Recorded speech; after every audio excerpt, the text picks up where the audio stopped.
Them say what mind virus are the new disease, but we stand firm. And this is Jordan, another Jordan. Feminists lose it when Jordan Peterson explains the pay gap logically. Here is just another example. I love this podcast host's hilarious point of view. You will continue to be deceived as a woman, and you will continue to be deceived as a man. Even though you may know some things, you may feel a certain way, understand it will never end, because again, equality is not what they want. They want what they want at the end of it. And no matter what means it takes to get there, they demand, they are entitled that they get it. You're going to have choices and equality of outcome. What if people choose different things, which is what they've been doing in Scandinavia? So the Scandinavian countries have moved more towards gender equality than any other countries, and the personality differences in Scandinavia have increased rather than decreased, and the proportion of women who are choosing STEM fields has decreased rather than increased. So as cultures become more gender neutral, the number of women who choose STEM fields decreases. What do you mean by STEM fields? So science, technology, engineering, and mathematics. So if you let men and women make their choices, what actually happens is that they specialize in different situations, and you don't get equality of outcome. Could they not have been programmed to have those views from the moment we raise them and give boys Lego and construction? No, because what happens is that as countries get more egalitarian, which means there's less programming of that sort, the differences get larger, not smaller. And the scientific data on that is clear, and most of it was generated by people who have a left-leaning bias, so you can't blame it on conservative scientists. It was a shock to everyone to find that out.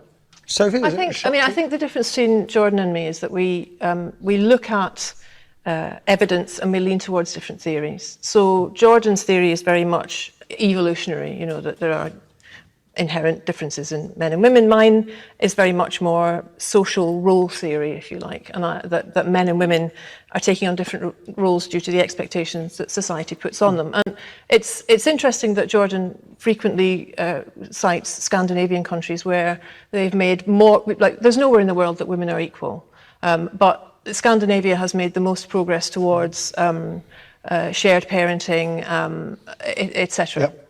Yep.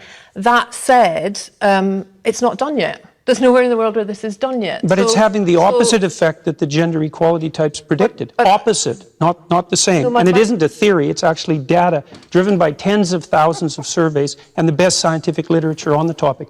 It's not a theory, and I didn't come about it because of my political perspective. I looked at the data. What it showed was that as countries become more egalitarian, the differences between men and women grow. They don't shrink. So what I'm interested in is data and analysis as well, and I'm particularly interested in the ones presented, such as the ones by the University of Southern California, which discovered that change towards gender equality is actually being slowed by beliefs that are legitimizing social inequalities on the basis of sex. And I'm also interested, I mean, like Jordan, I look at the data and I look at the studies, and I'm really also very much interested in studies like the analysis that was done by the American Psychological Society, which looked at 45 analysis of whether there's sex difference over 20 years. And its conclusion was that men and women are basically alike in terms of personality, in terms of cognitive ability, in terms of leadership. But what it did find was that media depictions of men and women as fundamentally different perpetuate misconceptions, as does workplace bias. Oh God, so it's Guys, okay, we're going to continue this. But you see how every time I see Jordan Peterson, in particular, talking to a feminist woman or being interviewed by one or debating one, they always put words in his mouth. They always overstep what he's saying. And when he corrects them, they ignore it. They want to say that, oh, he's politically biased, but they, of course, are not. He's interpreting data and facts. And the fact that this woman comes from the standpoint that she thinks that there can be equality of outcome, it just deletes everything she has to say. That is not a person of sound mind. That is not a person of sound reasoning. This is a person who is an activist, and the ends justify the means. Whichever way they got to get to their equal outcome, it doesn't matter. Very happy that smart, beautiful female influencers are taking on this subject of gender equality. One thing to ultimately note about this discussion is that men on average work more than 10 hours a week more than women work on average. Men also die at work far more. In fact, more than 90% of work-related deaths are of men. There are a lot of reasons that an equality of outcome is negative for society. So let's find where we started, so that we can take a look at how to put out this destructive riot on intellect and reason.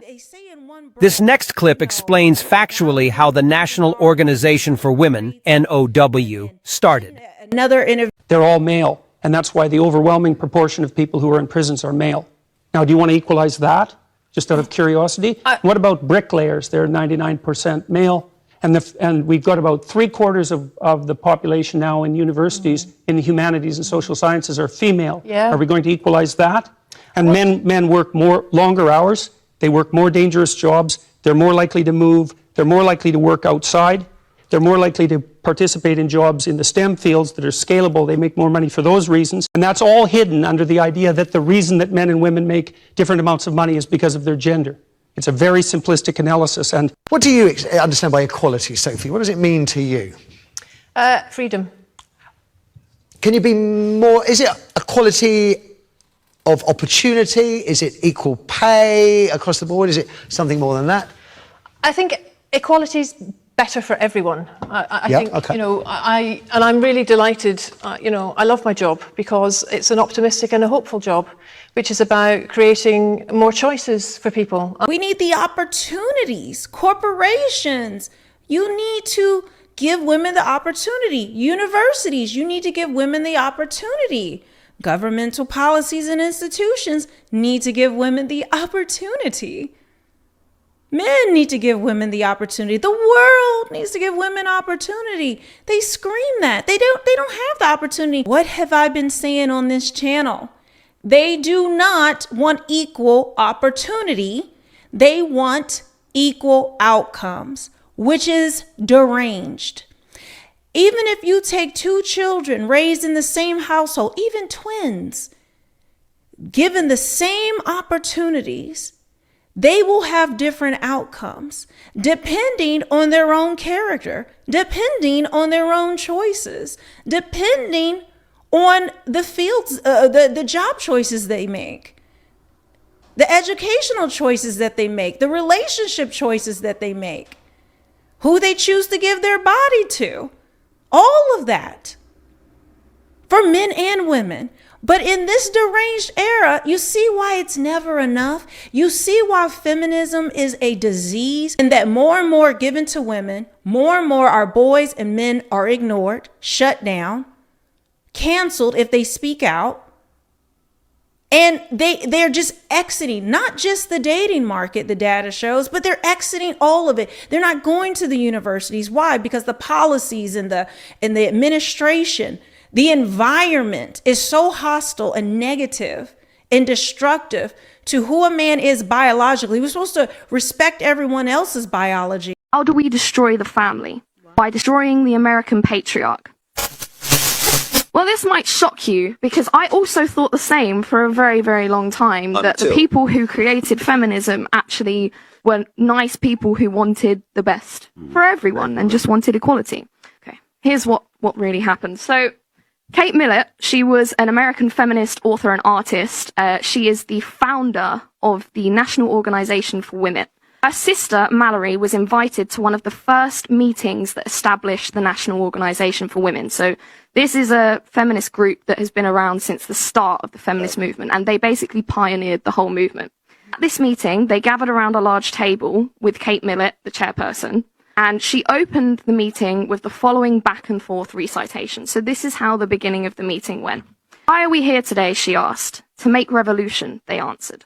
What kind of revolution? The Cultural Revolution. How do we make cultural revolution? By destroying the American family. How do we destroy the family?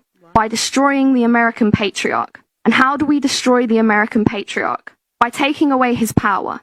And how do we do that? By destroying monogamy. And how do we destroy monogamy? By promoting promiscuity, eroticism, prostitution, and homosexuality. Wow. Come on.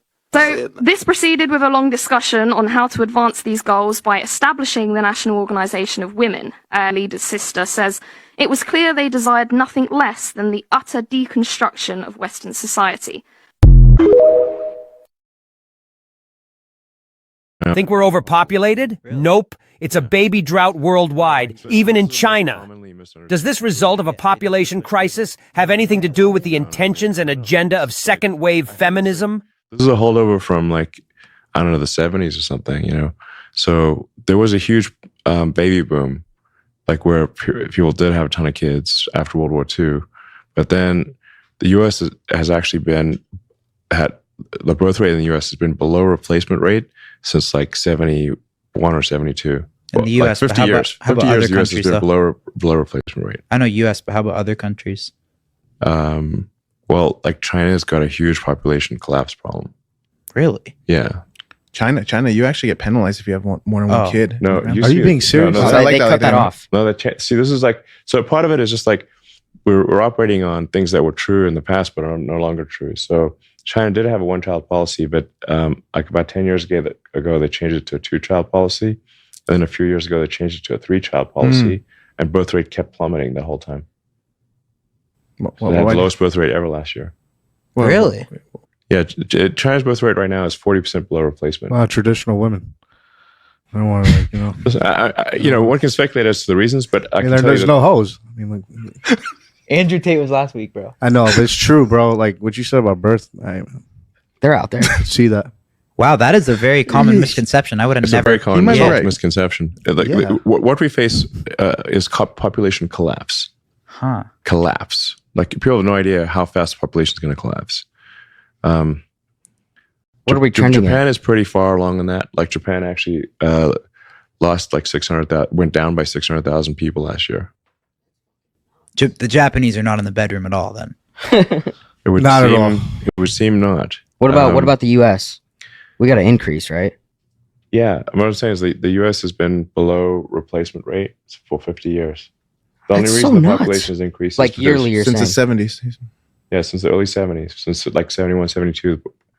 So why are we spewed with all this BS that, we're overpopulating, but the population's growing, right? No, it's not. So, I mean, I should say the like lifespan is increasing. People are living longer. But that's the only reason why the population of Earth isn't plummeting, but it will plummet. So, just like one metric to track is the ratio of adult diapers to baby diapers. Like, at what point does a country have more adult diapers than baby diapers? And like Japan went past that point over 10 years ago, I believe. Whoa. What do you think happens? See our recent podcast from September 16th, 2024 about the feminist agenda of 1969 on www.disruptarian.com. If not more, on the baby front.